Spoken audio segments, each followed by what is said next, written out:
현관문이 열리는 순간 오래된 먼지 냄새 사이로 구수한 된장찌개 향이 코끝을 파고들었다. 첫 휴가의 부푼 마음과는 달리 이등병 이세준의 걸음은 천근만근 무거웠다. 그는 애써 그 무게를 외면하며 전투화 끈을 풀었다. 바들바들 떨리는 손끝이 야속했다. 가족들 앞에 서는 것이 기록 지옥 같은 두려움일 줄은 상상도 못했다. 우리 아들 세준이 왔니? 부엌에서 터져나온 어머니 오혜진의 밝은 목소리에 이어 거실 조명 스위치가 딸깍 소리를 내며 켜졌다. 그 순간 집 안의 모든 대화와 숨소리가 얼어붙었다. 새하얀 LED 조명 아래 드러난 것은 갓 다려진 군복 위로 흉측하게 내려앉은 시퍼런 멍 자국들이었다. 누군가의 소나기 힘이 그대로 찍힌 듯한 살갗의 짓눌림, 퉁퉁 부어오른 눈두덩이, 그리고 간신히 감춘 입술에 터진 상처까지. 세준은 반사적으로 군모를 더 깊숙이 눌러쓰려 했지만 어머니가 먼저 달려와 그의 턱을 부드럽게 그러나 단호하게 들어 올렸다. 이게 훈련 때문에 생긴 상처라더니 훈련이 아니라 전쟁이라도 치르고 온 거니 아가? 가늘게 떨리던 어머니의 목소리는 끝내 비명처럼 갈라졌다. 아버지 이상우는 소파에서 벌떡 일어나 주먹을 꽉 쥔 채 입술을 깨물었고 여동생 세아는 손에 들고 있던 물컵을 놓쳤다. 쨍그랑 하고 유리가 박살 나는 소리가 거실의 정적을 날카롭게 핥히었다. 그리고 그 모든 소란의 중심, 낡은 가죽 소파에 앉아있던 희끗희끗한 머리에 놓인 박진철의 등이 미세하게 굳어갔다. 저녁 후에도 결코 구부정해진 적 없던 그의 강직한 어깨가 사랑하는 손자의 얼굴을 본 순간 눈에 띄게 들썩였다. 그는 은퇴한 군단장이자 육군 역사에 살아있는 전설이었다. 피와 찰이 난무하는 전쟁터 같은 군 생활 속에서도 좀처럼 표정을 바꾸지 않던 강철 같은 사내였다. 그러나 지금 그의 붉게 충혈된 눈동자 위로 핏줄이 붉어졌고 숨소리는 마치 숫조각을 갈아 삼키는 듯 거칠고 위태로웠다. 세준아. 할아버지의 음성은 낮게 가라앉아 있었지만 그 안에는 거대한 해일이 응축되어 있었다. 누가 그랬느냐? 세준은 황급히 고개를 저었다. 아니에요. 할아버지. 훈련 중에 실수로 넘어져서 생긴 상처예요. 거짓말할 때 귓불을 만지는 버릇은 예나 지금이나 못 고쳤구나. 핵심을 꿰뚫는 한마디에 거실의 공기는 금방이라도 폭발할 듯한 화약 냄새로 가득 찼다. 박진철은 천천히 몸을 일으켰다. 꼿꼿하게 편 등과 달리 그의 두 손은 미세하게 떨리고 있었다. 간신히 이성으로 억누른 분노의 진동이었다. 그는 벽에 걸린 괴종시계를 확인하더니 무언가 결심한 듯 침실로 향했다. 침실 깊숙한 곳 장롱 위에는 수십 년간 그 자리를 지켜온 낡은 군복 커버가 있었다. 그는 여전히 군복 위에 덮어둔 투명 비닐을 단숨에 찢어냈다. 비닐 안에서 어깨 위에 선명한 별새 개가 달린 정복이 모습을 드러냈다. 세준의 두 눈이 휘둥그레졌고 어머니는 숨을 삼켰다. 장식장은 세월의 먼지로 희뿌옇게 덮여 있었지만 그 속에 잠들어 있던 은빛 견장은 날카로운 칼날처럼 빛을 발했다. 할아버지는 금빛 단추를 하나씩 채우며 나직이 중얼거렸다. 전역했어도 군복은 똑같은 군복이야. 그리고 난 아직 죽지 않았다. 정복을 모두 갖춰 입은 그는 거울 앞에 섰다. 전쟁과 세월이 새겨놓은 깊은 주름 사이로 한때 대한민국 육군을 호령하던 강철 같은 기계가 되살아나고 있었다. 별세 개가 그의 어깨 위에서 번쩍이는 순간 거실에 다시 나타난 박진철은 더 이상 은퇴한 노인이 아니었다. 그는 곧장 벽에 걸려있던 옛 군단 깃발을 쥐고 돌돌 말아들더니 굳어버린 세준의 어깨에 손을 얹었다. 침묵 속에서 압도적인 정적이 번졌다. 박진철은 남은 가족들에게 단호하게 고개를 끄덕였다. 지금 당장 부대로 간다. 아버지가 다급히 그를 말렸다. 아버지, 이미 전역하셨잖습니까? 이 밤중에 찾아가시면. 군단장은 전역했어도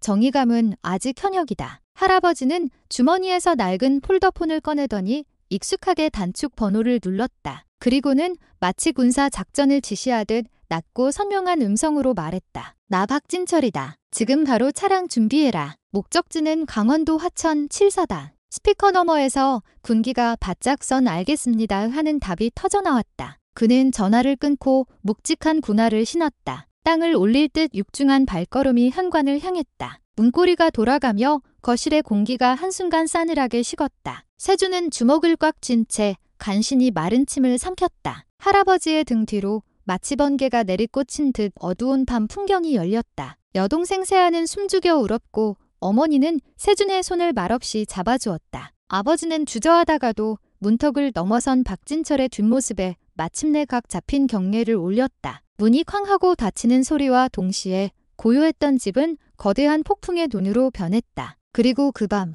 잠들어 있던 별색 해가 다시 움직이기 시작했다. 고요하던 새벽에 국도를 군용 지프 한 대가 맹렬히 갈랐다. 헤드라이트가 칠흑 같은 아스팔트 위를 핥으며 전방으로 길을 뚫는 동안 박진철은 조수석에서 단 한 번도 눈을 감지 않았다. 바짝 조여맨 정복 깃이 목을 압박하는 듯했지만 그는 그 불편함조차 잊은 지 오래였다. 머릿속에는 오직 한 장면, 멍투성이 손자의 얼굴과 공포에 질려 떨리던 눈망울만이 거대한 바위덩어리처럼 박혀 맴돌았다. 부대 경계 초소를 통과할 때 젊은 초병은 지프 뒷좌석 유리창에 붙은 삼성판을 보고 그대로 얼어붙었다. 그의 손은 반사적으로 경례 자세를 취했지만 방탄 헬멧 아래에서는 정체 모를 공포가 솟구쳤다. 박진철은 아무런 말도 없이 차창 밖으로 경례를 받았다. 그의 사각 턱선 위로 굳은 힘줄이 도드라졌다. 차가 중대 생활관 근처의 어두운 공터에 멈췄을 때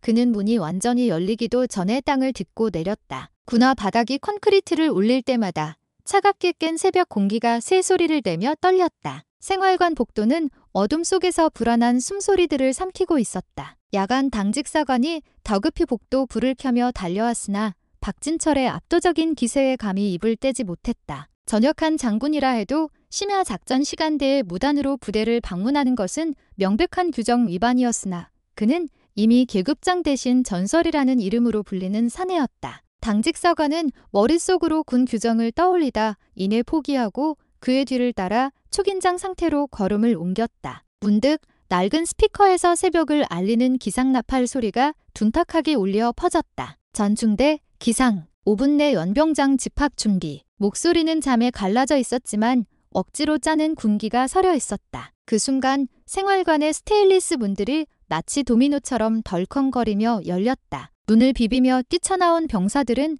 흐릿한 복도 등을 따라 도열했고 샤워장에서 슬리퍼 끌리는 소리와 군모 챙을 내리 두드리는 소리가 어지럽게 뒤섞였다. 박진철은 잠든 건물을 강제로 깨워 세워 놓은 광경을 묵묵히 바라봤다. 이들은 모두 누군가의 귀한 자식이자 이 나라의 미래였다. 그리고 그중 하나가 자신에게 세상 가장 소중한 손자였다. 그의 시선이 병사들의 얼굴을 하나하나 훑었다. 그러다 대열 뒤쪽 있어 태어난 척하지만 숨길 수 없는 죄책감과 긴장이 뒤섞인 얼굴 몇몇을 발견했다. 그의 눈은 어둠 속에서도 진실을 꿰뚫는 매와 같았다. 중대장, 앞으로. 박진철이 낮게 명령했다. 중대장 김민규 소령은 얼어붙은 얼굴로 앞으로 걸어 나왔다. 아직 상황을 제대로 파악하지 못한 듯 그의 목젖만 불안하게 출렁였다. 저는 제7부병사단 555대대 중대장 소령 김민규입니다. 이 새벽에 무슨 일로? 중대원 명단을 가져와. 짧은 한마디가 겨울 칼바람처럼 그의 목을 스쳤다. 김소령은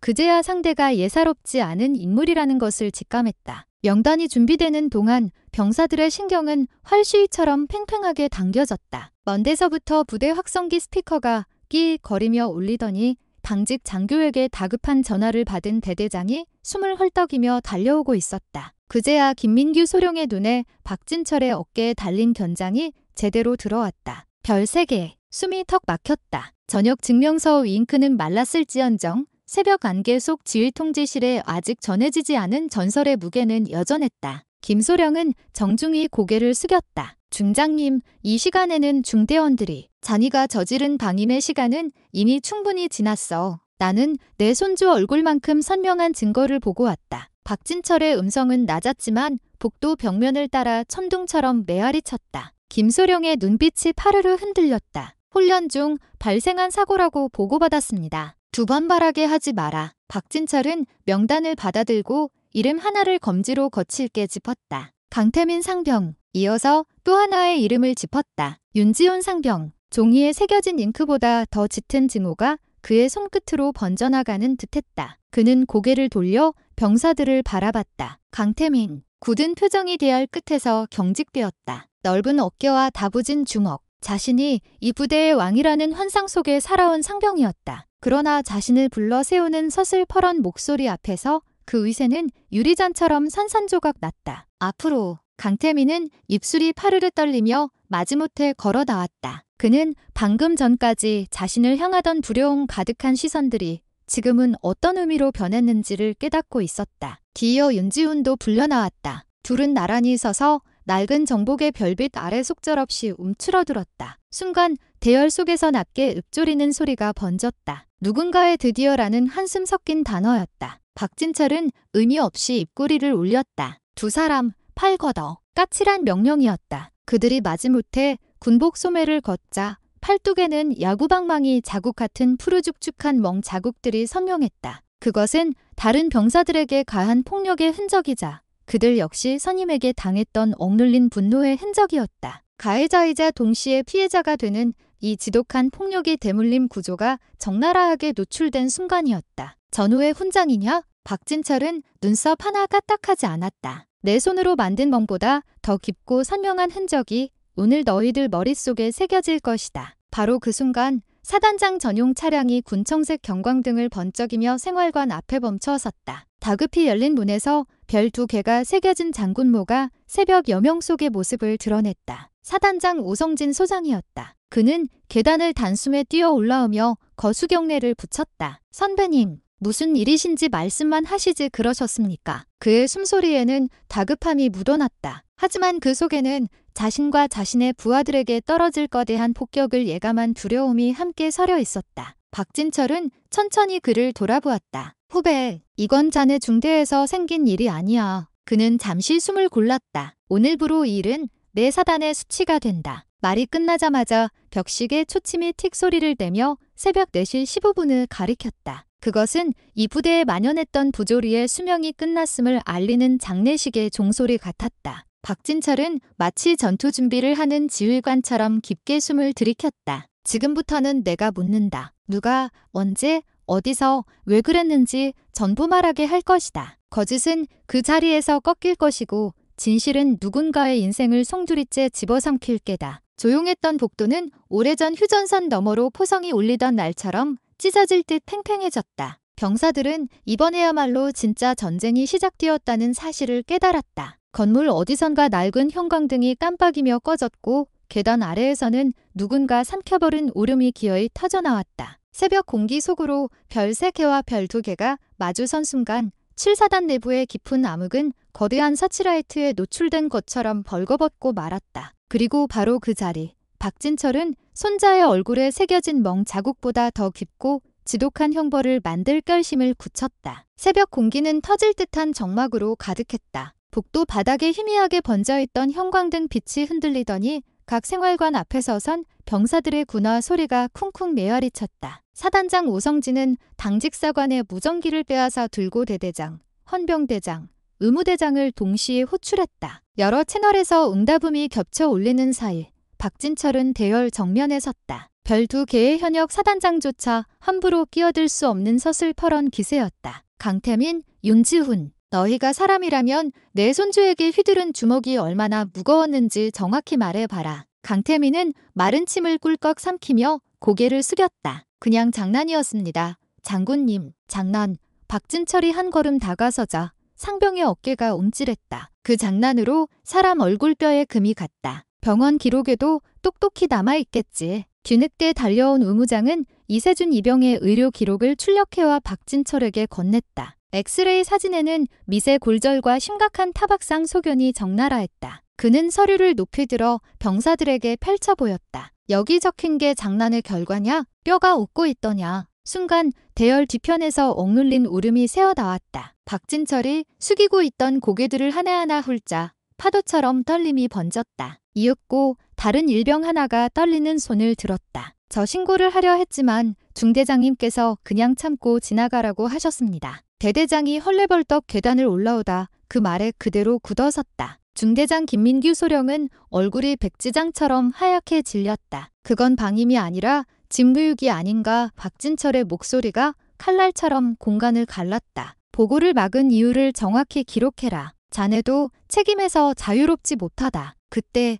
생활관 쪽문이 콱 열리며 헌병대가 구보로 들어왔다. 검은 완장을 찬 헌병대장은 사단장에게 거수경례 후 피해자 신병 인계 서류를 내밀었다. 사단장은 잠시 서류를 내려다보다가 떨리는 손으로 서명란에 도장을 찍었다. 서명하는 볼펜 끝이 종이를 찢을 때 튼들렸다. 철컥하는 구성용 수갑이 채워지는 금소금이 복도를 올렸다. 강태민은 힘없이 저항하다 바닥에 무릎을 꿇었고 윤지호는 얼굴이 하얗게 질려 입술만 달싹였다. 대열 사이사이에서 그동안 참아왔던 작은 숨소리와 흐느낌이 터져나왔다. 누군가가 용기를 냈다. 저도 맞았습니다.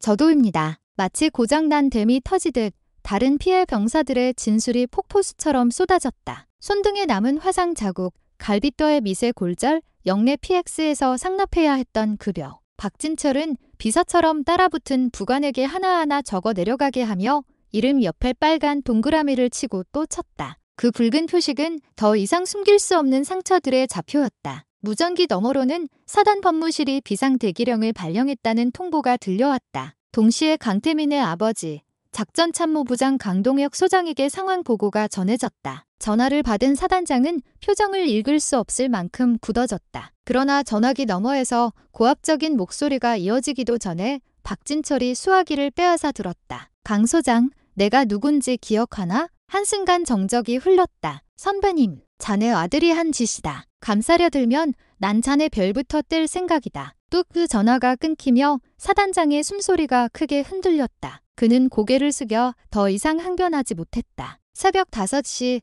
영내 방송실 스피커가 지지직 거리며 살아났다. 전 장병은 즉시 연병장으로 집합한다. 반복한다. 전 장병은 즉시 연병장으로 집합한다. 사단 전역에 퍼진 그 목소리는 전례 없는 긴급 소집 명령이었다. 별세 개가 직접 발령한 명령이라는 사실이 장병들 사이에 번개처럼 퍼져나갔다. 연병장으로 모여든 수백 명의 병사 앞에서 박진철은 단상에 올랐다. 얼음장처럼 차가운 새벽 바닥 위에서 병사들의 군화가 덜덜 떨렸다. 붉은 동이 트기 직전 어두운 하늘 아래 번뜩이는 삼성삼이 군 전체를 내려다보고 있었다. 지금부터 이 사단은 특별조사단의 통제를 받는다. 가혹 행위, 금품갈취, 괴롭힘 모두 신고해라. 은폐자는 공범이다. 신고한 용기는 내가 지켜주겠다. 그 말이 끝나자 군복을 입은 젊은이들의 얼굴 위로 복잡한 감정이 교차했다. 몇몇은 잔뜩 주먹을 쥐고 울컥했고 어떤 이는 해방된 듯 깊은 한숨을 내쉬었다. 햇빛이 동쪽 산등성이를 비출 무렵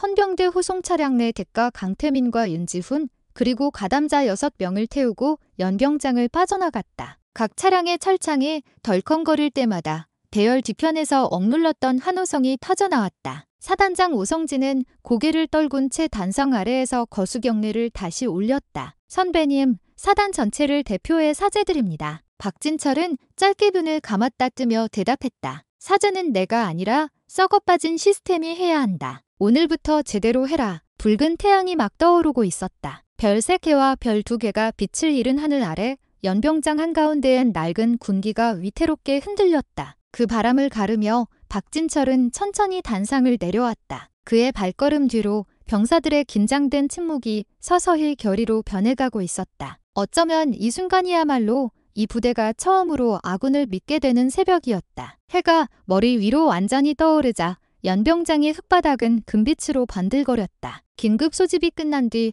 병사들은 각자 생활관으로 돌아갔지만 아무도 깊은 숨을 쉬지 못했다. 훈련복 주머니에서 몰래 꺼낸 핸드폰 진동이 연거푸 울렸고 단 몇 시간 만에 SNS와 익명 커뮤니티에는 전설의 삼성 장군 7사단의 강림이라는 제목의 글이 폭발적으로 올라왔다. 군 내부만 게시판에도 특별조사단 접수 절차가 공지되자 복도마다 웅성거림이 쉴 새 없이 흘렀다. 평소엔 벽지처럼 붙어있던 병사들이 서로를 바라보며 속삭였다. 진짜로 바뀌는 걸까? 박진철은 사단 법무실에 마련된 임시조사실에 자리를 잡았다. 사단장은 옆방에서 계속해서 상부 보고를 올렸고 헌병대장은 눈시울이 벌겋게 되도록 피해자 진술서를 모았다. 오전 내내 밀려든 신고만 30건, 피해 병사 숫자는 17명으로 늘었다. 세준의 얼굴이 도화선이 되어 부대 내에 숨어있던 거대한 화약 창고 전체가 폭발한 셈이었다. 당직 장교가 차 한 잔을 내려놓으며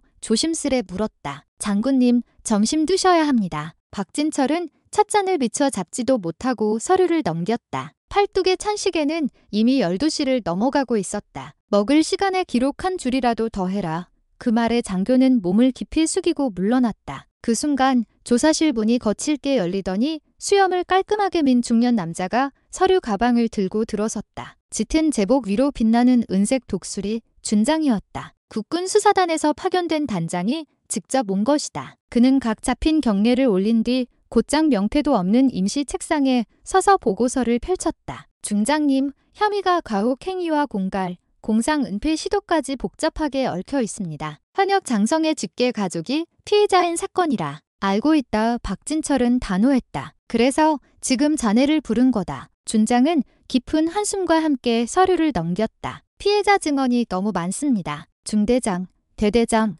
사단장까지 지휘 책임이 확실하고 그 윗선인 강동혁 소장의 개입 정황도 뚜렷합니다. 그런데 문제는 강 소장이 이미 로비를 시작했다는 겁니다. 언론 플레이에 인사라인 압박, 게다가 민간 로펌까지 고용했습니다. 사건이 외부로 더 퍼져나가기 전에 합의와 감형 시나리오를 밀어붙이려 합니다. 박진철은 서류를 덮고 자리에서 일어섰다. 이제 합의 같은 건 없다. 법과 원칙만 있을 뿐이다. 그는 모자를 집어들고 복도를 나섰다. 군 검찰 임시 브리핑룸으로 향하는 길, 전화벨 소리가 잇따라 울려왔다. 육군본부 인사참모, 국방부 감찰실, 심지어 국회 국방위원회 실무진까지 모두가 한 목소리로 조용히 원만히 이미지 관리를 외쳤다. 그때마다 박진철은 공용 휴대폰의 전원을 꺼버렸다. 브리핑룸 안 카메라 플래시와 기자들의 흰 메모지가 날카로운 칼날처럼 반짝였다. 국방부 출입 기자들은 예비역 장군이 군 수사에 개입하는 건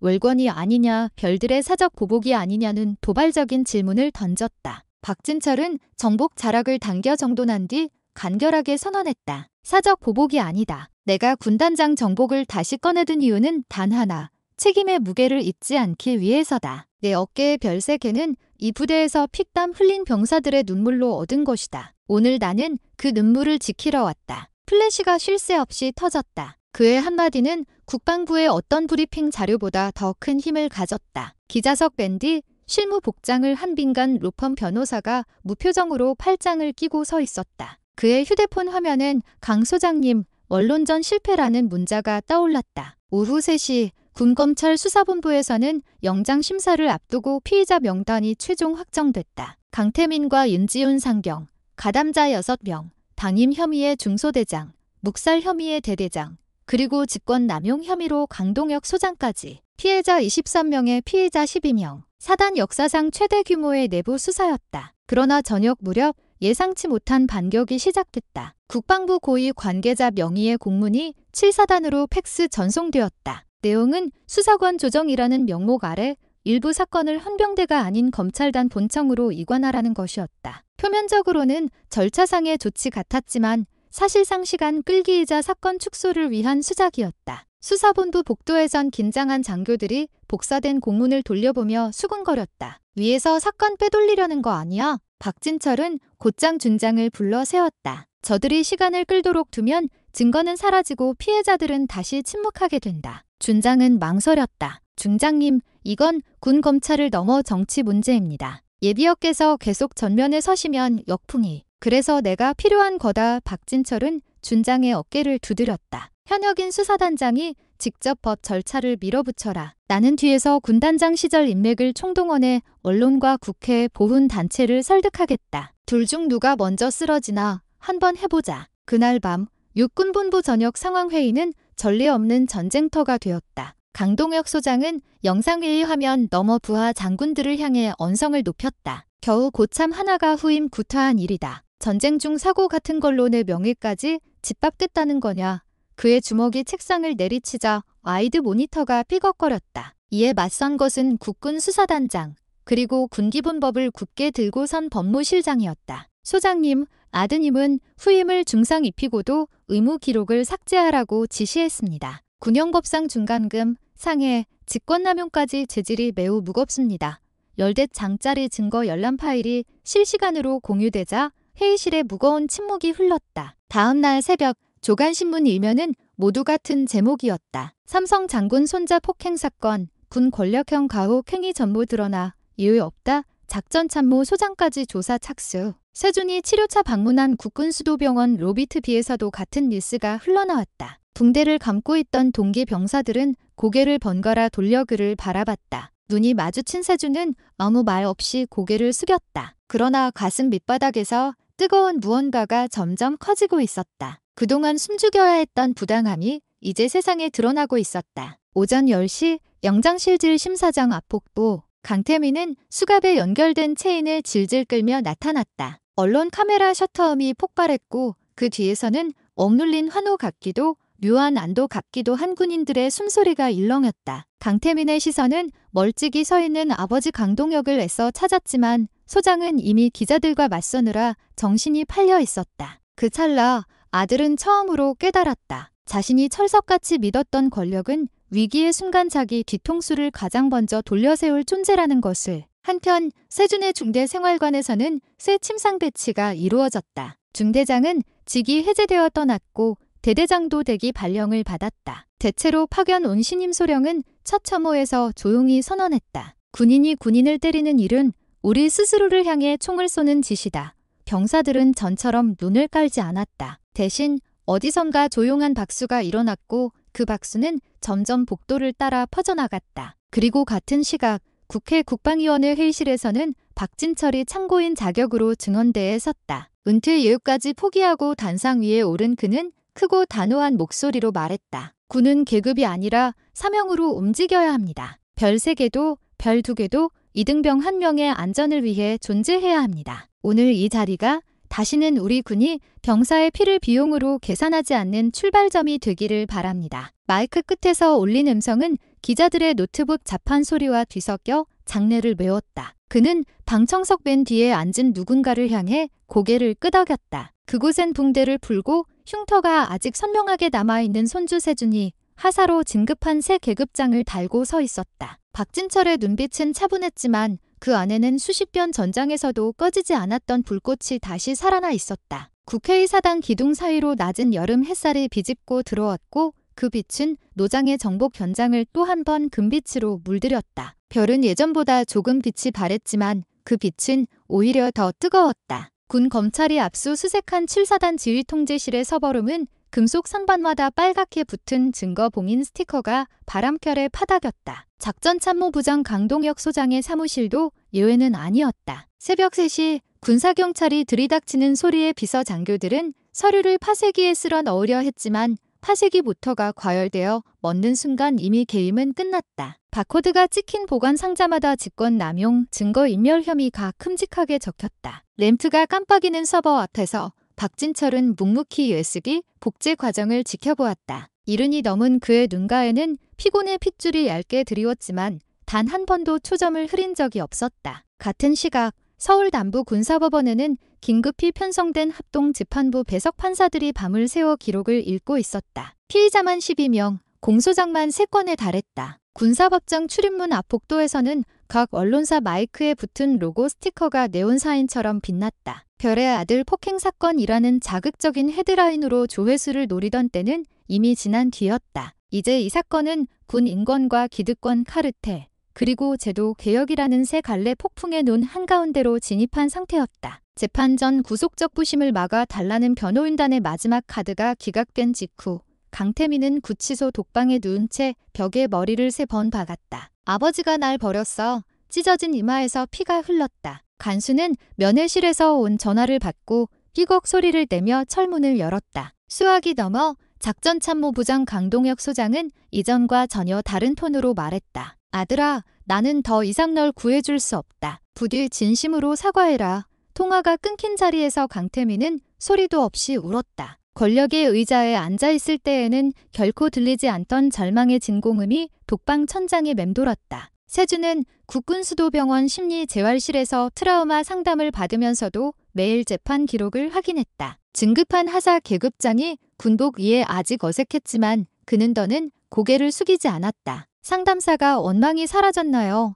하고 묻자 세준은 잠시 침묵하다 답했다. 원망은 사라진 게 아니라 방향을 바꿨어요. 이제는 제가 누군가의 방패가 돼야겠다는 쪽으로요. 그의 말투엔 흔들리는 부분이 거의 없었다. 초여름 장마전선이 북상하던 6월 말 국회 국방위원회는 정식 청문회를 열었다. 방청석 첫 줄엔 박진철이, 3번째 줄엔 오색 붕대를 감은 피해 병사들의 가족이, 그리고 맨 뒷줄엔 강동혁 소장의 부인이 앉아 있었다. 증인석에 선 국군 수사단장은 군 가혹행위 근절 5대 종합 대책 초안을 제시했다. 피해 즉시 분리 원칙 상관 방임 시 무관용 원스트라이크 아웃제 내외부 합동 상시 감찰 신병 인권 교육 필수 평가 군사경찰 및 검찰 독립성 강화. 회의실은 정적에 휩싸였다가 여야를 가리지 않는 박수 소리가 조용히 번졌다. 그러나 그날 밤 거대한 불씨가 뒤에서 터졌다. 국방부 청사 지하 주차장 CCTV에 정장을 입은 정체불명의 남성 셋이 서버실 보안문을 부수려다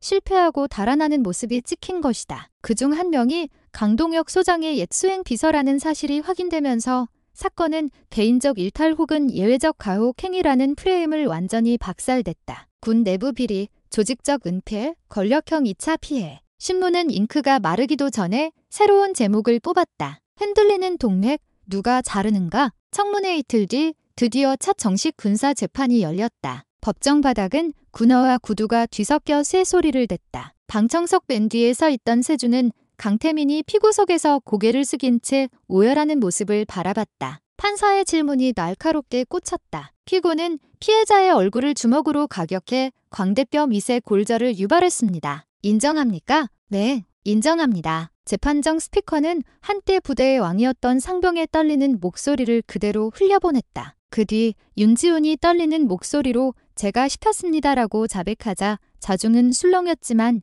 곧 가라앉았다. 방청석 어딘가에서 짧은 탄식이 새어나왔다. 판사는 결심 공판 기일을 한 주 뒤로 잡았다. 밖으로 나오는 통로에서 기자들이 쏟아지는 플래시를 터뜨리며 피해자들에게 한마디를 외쳤다. 세준은 마이크를 향해 짧게 답했다. 상처가 남아도 두렵지 않습니다. 변하지 않는 군이 더 두렵습니다. 그 말은 그대로 저녁 뉴스 헤드라인이 됐다. 그 주말 박진철은 국립현충원에서 열린 6.25 전사자 합동 추도식에 참석했다. 제복을 입지 않은 차림이었지만 백발 아래 서 있는 자세만으로도 군인임을 부정할 수 없었다. 기념비 앞에서 그는 묵념을 마친 뒤 기자들 없이 조용히 세준을 불러 세웠다. 나는 네가 원망으로 무너지지 않을까 두려웠다. 세준이 고개를 들었다. 할아버지가 버티고 계셨잖아요. 두 사람 사이로 지나가던 참전용사 유가족이 장군님 잘하셨습니다 하고 인사했다. 박진철은 그 인사를 되돌려 받으며 곧 들이닥칠 폭풍의 끝을 예감했다. 재판, 징계, 제도 개혁 모두 시작에 불과했다. 그러나 손주의 눈에서 반짝이는 두려움 없는 빛은 자신이 벗어날 수 없던 시대의 굴레를 넘어서는 횃불처럼 보였다. 결심 공판 전날 군사안보지원사령부 요원들이 증인 보호 절차로 피해자 6명을 비밀 숙소로 이송했다. 그 길목에서 검은 세단이 추격해 오다 포기했지만 타이어가 탄 자국은 섬뜩한 협박의 흔적을 남겼다. 다음 날 군사경찰은 세단에서 지문을 채취했고 그것이 강동혁 측근인 모 전역 장교와 일치했다는 사실을 확인했다. 응당 감춰질 리 없던 기록은 검찰 본청에도 공유되었다. 결심 공판 날 아침 법정 앞엔 군복을 입은 장병들이 자발적으로 만든 무관용 릴레이 피켓이 줄지어 섰다. 각각의 카드엔 왕고참이 아니라 전우다, 은폐는 복무가 아니다, 정의엔 휴가가 없다 같은 문구가 적혀 있었다. 방청권을 얻지 못한 병사들은 스마트폰 라이브 스트리밍을 통해 실시간으로 재판을 지켜봤다. 판결 선고는 오후 3시. 법정 시계 초침이 철컥 소리를 내며 정확히 정각을 가리켰다. 피고 강태민, 징역 4년 6월. 군형법 제62조 가혹행위, 제260조 폭행치상 피고 윤지훈, 징역 3년 공범 가담 6병, 징역 1년 6월에서 2년 중대장 김민규 소령, 징역 2년 및 불명예 전역 대대장, 직위해제 후 징역 1년, 집행유예 2년 작전참모부장 강동혁 소장, 보직해임 및 군사법원 회부, 직권남용, 증거인멸 교사 혐의 적용. 선고가 끝나자 법정 공기는 바늘 한 개도 떨어질 데 없이 팽팽했다. 그러나 방청석 한편에서 박수가 터졌다. 한두 번의 박수는 곧 물결이 되어 법정 밖 복도, 계단, 야외 광장까지 퍼져나갔다. 누군가 울었다. 누군가는 휠체어에 탄 동생을 깨워 안았다. 그리고 누군가는 휴가 나온 채 구석에서 떨리는 손으로 전우에게 전화를 걸어 결국 해냈다고 말했다. 법정을 나서는 세준에게 기자가 물었다. 이제 끝났다고 생각합니까?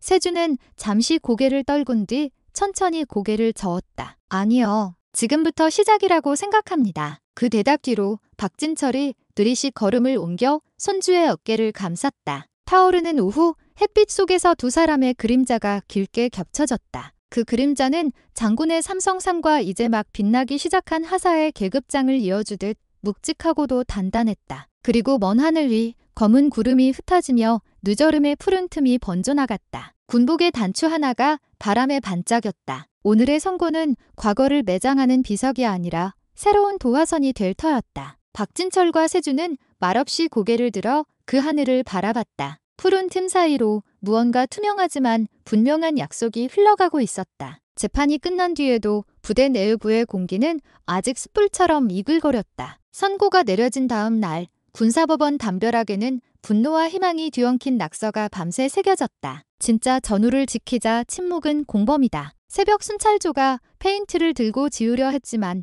누군가 다시 또렷한 글씨로 적어 넣었다. 지워도 남는 것, 더 이상 물러서지 않겠다는 결의. 강동혁 소장은 구속 수감 전 최후 진술에서 군의 명예가 무너졌다고 토로했다. 그러나 그가 빠져나간 참모 책상 위엔 새로 임명된 장군이 투명한 스탠드 파일을 세워두었다. 맨 앞장엔 붉은 줄로 굵게 적힌 규정 개정안이 꽂혀 있었다. 가혹 행위 및 은폐시, 즉각 직위해제. 그 옆엔 서명용 펜이 얌전히 놓여 있었다. 과거의 명예는 사라졌지만 새 이름의 명예가 그 공간을 채우기 시작했다. 7사단은 일주일 만에 거대한 실험실처럼 변모했다. 생활관마다 마음의 편지함이 아닌 실명과 익명을 선택할 수 있는 전후의 소리함이 설치되었고 헌병대 순찰차는 야간 순찰 횟수를 늘렸다. 무엇보다도 저녁 점호 전 인권교육이 의미 없는 의례가 아니라 진짜 토론의 장으로 바뀌었다. 병사들은 처음엔 어색해하며 고개를 숙였지만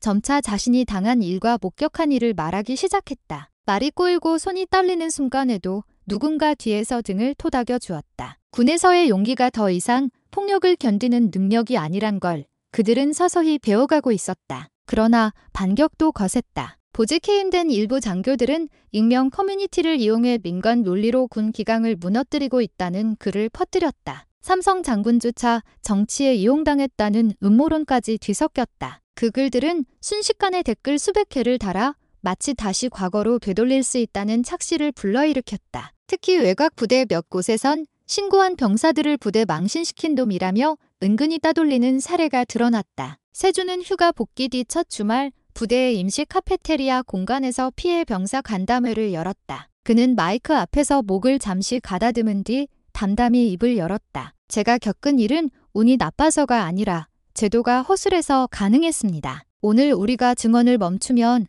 내일의 누군가가 똑같은 운 나쁜 놈이 될 겁니다. 그가 말끝을 맺기도 전에 뒤편에서 손이 번쩍 올라왔다. 얼굴에 흉터가 남은 한 일병이었다. 나도 말하겠습니다. 순식간에 5명의 손이 더 올라갔다. 공기 중에 떠있던 두려움이 낮은 결의로 바뀌는 순간이었다. 간담회 영상은 부대 방송망으로 생중계되었다. 한때 가해자의 욕설과 폭소가 울려 퍼지던 그 채널을 이제는 피보다 짙은 진심이 채웠다. 멀리 수도방위 사령부에서 그 영상을 본 신병 부모들은 한밤중에 국방부 민원실로 감사 전화를 걸었다. 우리 아이가 복무할 곳이 조금은 나아질 것 같다고 박진철이 국회에서 외쳤던 별의 무게가 비로소 장병들의 어깨로 옮겨지는 듯했다. 하지만 최후의 저항은 가장 어두운 곳에서 고개를 들었다. 선고가 확정된 뒤 강태민의 친척인 모 민간 군납업체 대표가 증인 매수 시도 혐의로 체포되었다. 그는 군사 재판을 뒤집기 위해 피해 병사 가족에게 거액을 제시하고 거부하자 군에서는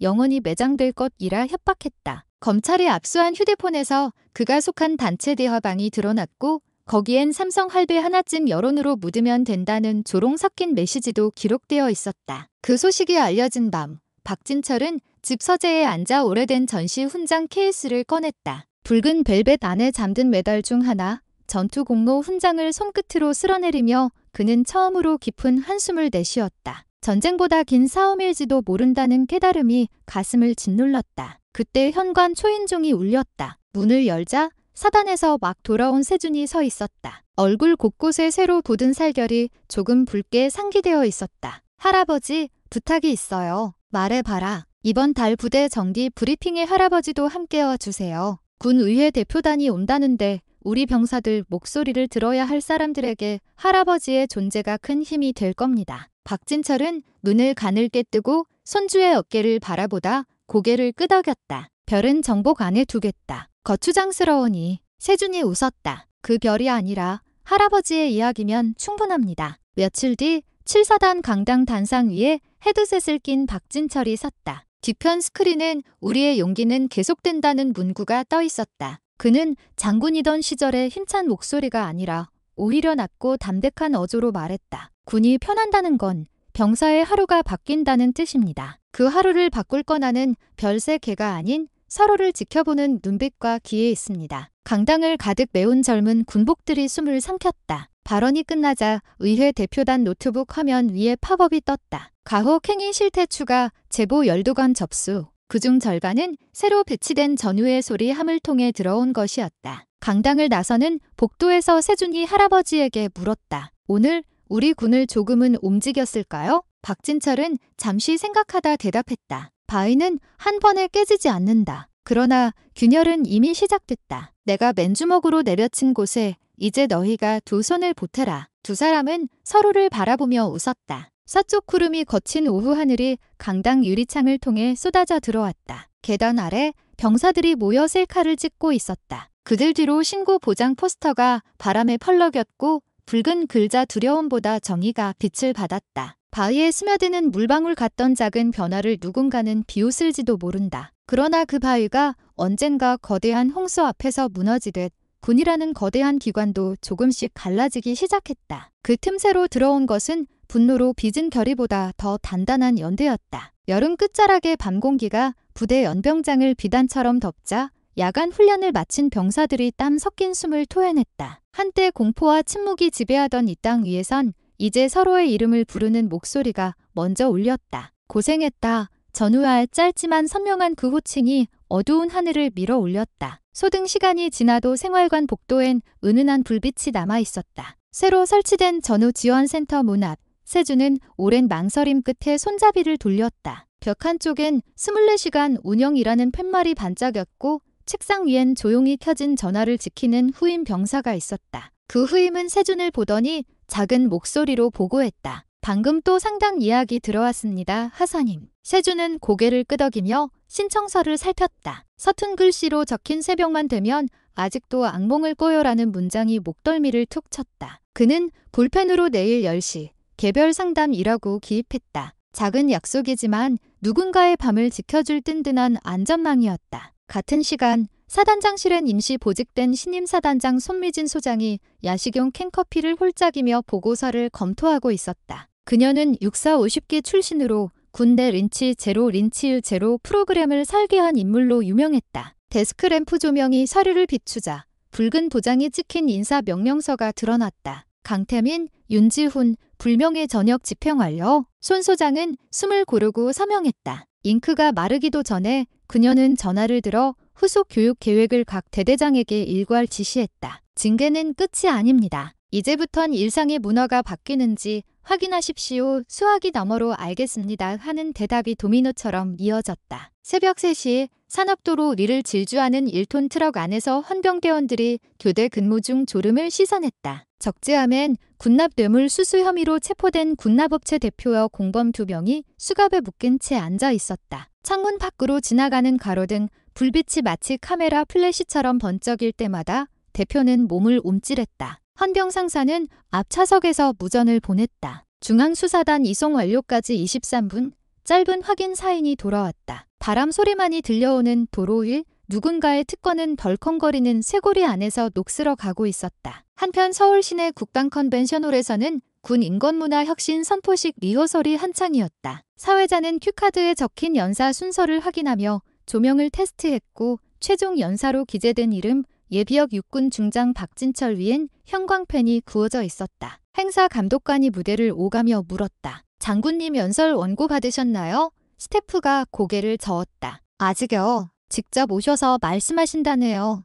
아무도 예상 못한 즉흥 연설은 내일이 진짜 시작이라는 긴장감을 키웠다. 그날 저녁 박진철은 오랜 친구이자 전우였던 양승모 예비역 소장을 찾아갔다. 둘은 낡은 사단장 클럽이 있던 자리, 지금은 폐쇄된 유흥주점 건너편 분식집에서 소주잔을 부딪혔다. 주점 철문엔 아직도 희미한 출입 금지 표지가 붙어 있었고 파란 플라스틱 의자 너머로 여름벌레 소리가 날카로웠다. 박진철은 잔을 비우며 중얼거렸다. 옛날엔 저 문이 권력이었지. 양 소장은 씁쓸하게 웃었다. 이젠 죗값이 됐군. 하얀 안주 김이 솟아오르자 두 노장은 잠시 침묵했다. 그러다 박진철이 입을 열었다. 내일 희생자들 앞에서 무슨 말을 해야 할지 아직도 모르겠다. 양 소장은 눈가에 주름을 세우며 답했다. 거짓을 묻거든 사죄하고 진실을 묻거든 약속하게. 그거면 충분해. 행사 당일 아침 컨벤션홀에는 군복을 입은 장병들과 민간 청년단체, 참전용사, 유족 대표까지 다채로운 행렬이 늘어섰다. 안내판엔 새로운 깃발은 상처 위에 세운다라는 문구가 적혀 있었다. 객석 조명이 켜지고 국방부 장관의 개회사 뒤에 박진철이 무대 중앙에 섰다. 그는 정복 대신 평복에 국방부 기장 하나만 달고 있었다. 수백 개의 시선이 모이는 가운데 박진철은 마이크를 잡았다. 그의 첫마디는 뜻밖의 잔잔했다. 군인이 죽음을 명령받을 때 그 두려움을 삼키게 해주는 건 바로 역전우의 손입니다. 오늘 우리가 바꾸려는 것은 그 손이 때리는 주먹이 아니라 지탱하는 버팀목이 되도록 만드는 일입니다. 홀 안을 가르던 에어컨 바람이 멈춘 듯 고요가 내려앉았다. 박진철은 손가락으로 지휘관석과 장병석을 번갈아 가리켰다. 저 별 3개, 2개, 1개. 그리고 이 계급장 없는 옷엔 모두 같은 단어가 박혀 있습니다. 대한민국다. 그 이름 앞에서 누가 누구를 때릴 권리가 있습니까? 계급은 책임의 모양이지 폭력의 명찰이 아닙니다. 당당하되 떨림 없는 목소리는 뒤늦게 박수를 불러왔다. 처음은 조심스러운 손뼉이었으나 이내 사방에서 포말처럼 번져나갔다. 세주는 마지막 줄에서 눈시울을 붉히며 기립했고 피해 병사들은 서로를 붙잡고 고개를 들었다. 외신 기자들도 번역기를 두드리며 한국군 혁신, 전설의 장군 등장 같은 헤드라인을 써 내려갔다. 연설 후 기자회견에서 박진철은 단호하게 말했다. 오늘 선포된 혁신안이 끝이 아니라는 걸 압니다. 총성이 없는 전쟁이 이제야 시작됐을 뿐입니다. 질문이 쏟아졌지만 그는 미소만 지은 채 세준을 불러 함께 무대를 내려왔다. 플래시가 번쩍일 때마다 하사의 계급장과 노장의 셔츠 소매 단추가 번갈아 빛났다. 행사가 끝나자 저녁 하늘이 붉게 물들었고 부대별 복귀 버스들이 컨벤션홀 앞에 줄을 섰다. 떠나는 버스 창문 안에서 병사들은 손바닥에 적어둔 용기 2글자를 서로에게 보여주며 웃었다. 핸드폰 화면엔 누군가 만든 짧은 영상이 재생되고 있었다. 세준이 간담회에서 말했던 변하지 않는 군이 더 두렵다는 문구가 현장 이미지들과 교차 편집되어 빠르게 퍼지고 있었다. 좋아요 수는 초 단위로 치솟았다. 마지막 버스가 출발하자 주차장 한편에 서 있던 박진철과 세준이 서로를 바라봤다. 붉은 노을이 둘의 어깨를 하나로 이어주듯 길게 드리워졌다. 박진철이 말했다. 이제부턴 네가 앞장설 차례다. 세준은 고개를 끄덕였다. 알겠습니다. 하지만 뒤를 돌아봤을 때 할아버지가 계셨으면 좋겠습니다. 노장은 그 말을 듣고 허리를 펴며 웃었다. 뒤에 있겠다. 다만 더 멀리 떨어져 있을 뿐이지. 밤이 내려앉은 연병장엔 다시 불이 꺼졌다. 그러나 어둠은 전과 달랐다. 공기를 타고 낮게 퍼지는 웃음소리, 생활관 창으로 새어나오는 기타 소리, 새벽 근무를 향해 구보하는 발소리. 그 모든 것이 서로를 감싸며 새로운 군기를 세웠다. 바위 틈새에 스며들던 작은 물방울은 이제 갈라진 틈을 넓혀 강이 되려 하고 있었다. 그리고 하늘엔 휘어진 초승달이 떠 있었다. 달빛 아래 생활관 창문마다 걸린 작은 종이 표어가 흔들렸다. 두려움보다 정의. 번쩍이는 별빛 같은 글자들이 바람을 타고 춤췄다. 그 빛이 언젠가 닿을 끝자락엔 계급장보다 단단한 연대가 자라나고 있었다. 노을빛이 완전히 사라지자 부대 상공엔 별이 차례차례 점등되었다. 그러나 그날따라 가장 빛나는 별은 하늘이 아니라 사람들 가슴 속에 켜져 있었다. 가을이 깊어지던 11월, 국군 최초의 전후 지원센터가 정식 개소했다. 개소식에서 세준은 군악대가 아닌 후임 병사들의 기타 합주에 맞춰 축사를 했다. 우리는 상처를 숨기지 않고 서로의 연고가 되려 합니다. 그의 말이 끝나자 박수와 눈물이 뒤섞였다. 세준의 이름 옆엔 더 이상 폭행 피해자가 아니라 초대 센터장이라는 호칭이 붙어 있었다. 박진철은 그날 객석 끝에서 조용히 행사 리플릿을 접었다. 별보다 단단한 연대라는 슬로건이 파도처럼 울리고 스피커 너머로 병사들의 웃음이 터졌다. 그는 문득 전쟁터에서 처음 별 하나를 달았던 젊은 시절을 떠올렸다. 수많은 밤을 지나 얻은 별이었지만 오늘 느끼는 무게는 그때와 달랐다. 별을 다는 순간보다 별을 내려놓을 줄 알게 된 지금이 더 벅차고 뜨거웠다. 그 주 저녁 손미진 소장은 국방부 장관에게 린치 제로 시범 사업 1차 성과 보고를 제출했다. 보고서 표지에는 낯설 만큼 높은 지표가 적혀 있었다. 신고율 280% 상승, 2차 피해 건수 여건. 장관은 서명을 마친 뒤 소장의 눈을 보고 물었다. 현장에서 가장 큰 변화를 느끼는 건 무엇입니까? 손 소장은 잠시 생각하다 답했다. 이젠 야간 경계 근무 교대 때 수고했다는 한마디가 기본 인사로 자리 잡았습니다. 그 짧은 말이 부대 전체의 공기를 바꿉니다. 장관은 고개를 끄덕였다. 보고서 하단엔 작게 적힌 문구가 있었다. 책임은 위에서 시작되지만 변화는 옆에서 자란다. 초겨울 첫눈이 내리던 날 옛 격전지 보존 현장에서는 참전용사 유해 발굴 추모식이 열렸다. 박진철과 세준은 함께 삽을 들고 묵묵히 흙을 옮겼다. 기자가 다가와 묻자 세준이 대답했다. 이곳은 과거의 총탄이 떨어진 자리지만 오늘 우리는 갈등 대신 약속을 묻고 갑니다.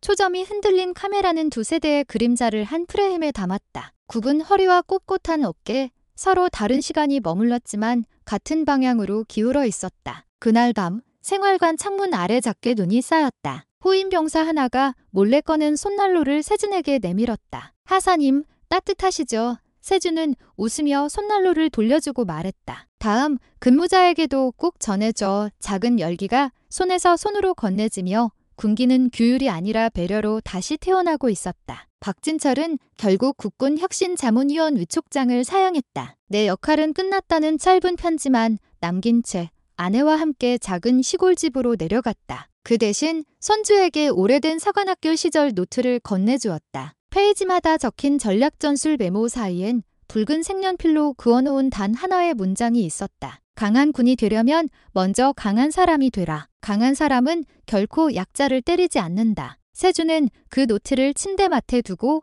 공무일지를 쓸 때마다 한 페이지씩 다시 읽었다. 노트 가장 끝장에는 새로 적힌 메모가 한 줄 덧붙어 있었다. 강한 사람은 옆 사람의 손을 먼저 잡는다. 별빛 아래 눈밭을 걷던 어느 밤, 세준은 초소근무 교대를 마친 후 하늘을 올려다보았다. 맑은 공기 속에 쏟아질 듯한 별무리가 걸려 있었다. 문득 그 수많은 별보다 더 밝게 번쩍이는 무언가가 가슴에서 뛰었다. 그것은 더 이상 계급의 금속이 아니었다. 억울함을 듣고 일어선 전우들의 이름, 두려움을